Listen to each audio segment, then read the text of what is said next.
Severe cold होने की वजह से हम लोगों ने ये डिसीजन लिया कि हम बच्चों को ऑफलाइन नहीं बुलाएंगे, क्योंकि हमारे नर्सरी क्लास में पढ़ने वाला हर एक बच्चा बीमार है, सबकी नाक बह रही है, और हम लोगों ने डिसाइड किया कि अब हम इसको क्लोज करते हैं। तब तक नोटिस भी आ गया कि आप छोटे बच्चों को स्कूल बुला के नहीं पढ़ा सकते। बात यह है कि हम लोग 16 मार्च 2026 को नर्सरी क्लास में पासिंग सर्टिफिकेट हमारे हर एक बच्चों को देंगे। तो हमने तय किया कि हमारा जो वर्किंग मॉडल है उसमें हम कोई होमवर्क नहीं देते बच्चों को। तो आखिर क्या श्योर करेंगे, कैसे पता लगेगा कि हमारे बच्चे नर्सरी में क्या कुछ सीख गए? तो हम लोगों ने कुछ टारगेट लिस्ट बनाए हैं, अगर इस पे जूम करके मैडम दिखाएं तो, कि एक नर्सरी क्लास का बच्चा क्या कुछ समझने लग जाना चाहिए जब वो नर्सरी पास हो रहा हो। तो उसको अल्फाबेट्स आने चाहिए। अल्फाबेट सिर्फ याद किया हुआ नहीं होना चाहिए, उसको वो रिकॉग्नाइज कर पाए। अगर लिख दे कोई भी अल्फाबेट रैंडम तो उसे पता हो कि ये क्या लिखा हुआ है। हर एक अल्फाबेट से 2 वर्ड्स बनाए। वो लिखने की प्रैक्टिस अभी नहीं करनी है, सिर्फ अल्फाबेट के एक अल्फाबेट के साथ 2 वर्ड्स बनाने वो सीखे। For example, A for apple, then A for ant also. B for ball, then B for bat also. C for cat, then C for cup also. So 2 words for a single alphabet. एक alphabet से 2 शब्द बनाने उन्हें English में। फिर उसे Hindi alphabet के स्वर्स की प्रैक्टिस करनी है, जैसे अ, आ, इ, उ, ऊ, री, ए, ऐ, ओ, औ, अंग, अह। प्रैक्टिस कर लेनी है और बच्चों के साथ इसकी प्रैक्टिस करवानी है। इसके बाद नंबर्स, हमें बहुत लंबे नंबर्स नहीं पढ़ाने नर्सरी क्लास में। ठीक प्रोनाउंसिएशन के साथ उसे 1 से लेकर 10 तक वो उसको बोलना आ जाए, जैसे कि 1, 2, 3, 4, 5, 6, 7, 8, 9 एंड 10, है ना। तो यूजुअली हमारे जो, ये तो मक्खियों की वजह से हो रहा है, बड़ा इशू नहीं, सेंसिटिव पैनल है जिसकी वजह से ये सब हो जाता है। फ्लावर्स के नाम कोशिश करना है कि बहुत ज्यादा फैंसी नाम ना हो। अगर हम बच्चों को फ्लावर्स पढ़ा रहे हैं तो वो फ्लावर्स दिखाने हैं, पढ़ाने हैं जो हमारे आसपास दिखते हैं। कोई इंग्लिश फ्लावर्स के और डेकोरेटिव फ्लावर जिसका नाम बहुत कॉम्प्लिकेटेड हो तो बच्चा वो कॉम्प्लेक्सिटी में खो जाएगा। तो सिंपल रखना है, as simple as you can. अपने आसपास जो चीजें दिखती हैं उसको पढ़ाने। फ्रूट्स के नेम तो बेहतर ये हो जो हमारे तरवारा बाजार में मिलते हो फ्रूट्स, उसके नाम बताया जाए, ज्यादा कूल है। बच्चा बाजार जाए अपने अगर पेरेंट्स के साथ तो वो देख के समझ पाए कि क्या, कौन सा गुआवा है, कौन सा पपाया है, कौन सा एप्पल है, कौन ऑरेंजेस है, कौन सा ग्रेप्स है। थोड़ा उधर फोकस करो। ठीक से बैठो वेदांत। हाँ, वेदांत की तबीयत खराब है और वेदांत का नेक टिल्ट हो गया है इन लेफ्टवर्ड डायरेक्शन। ऐसे स्ट्रेट होता है फेस। वेदांत को दर्द हो रहा है यहाँ, तो वो अपना फेस ऐसे टिल्ट कर गया। किधर टिल्ट किया है? लेफ्टवर्ड डायरेक्शन में। This is right word and this is left word. तो अब ऐसे करके पूरे दिन घूमता है।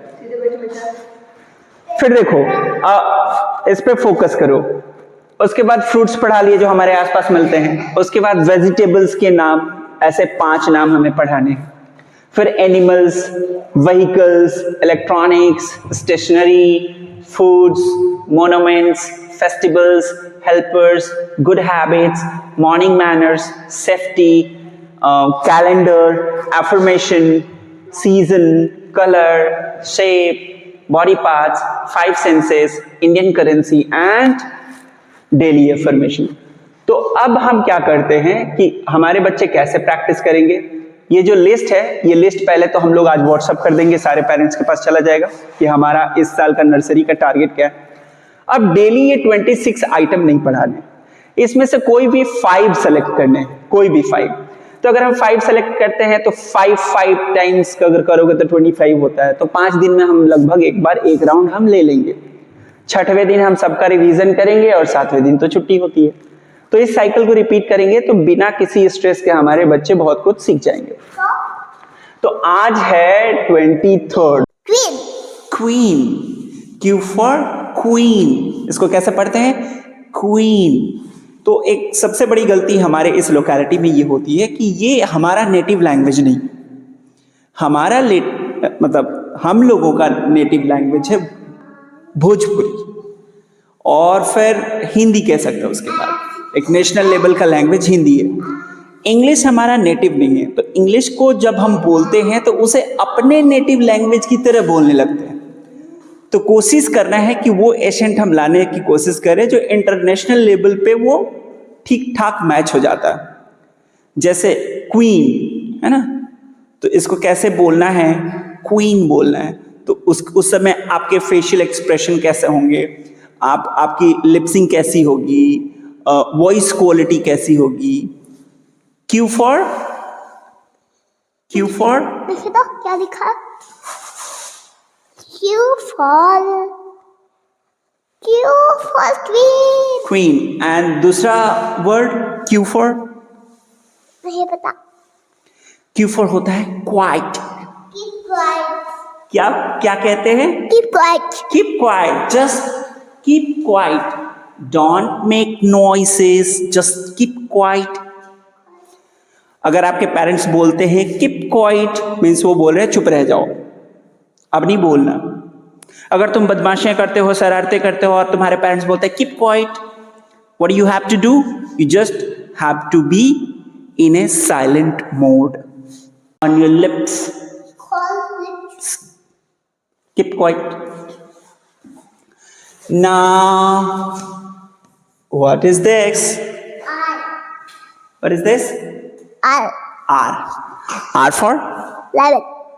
And दूसरा वर्ड R for? कुत्ता. No. कुत्ता नहीं होता R for.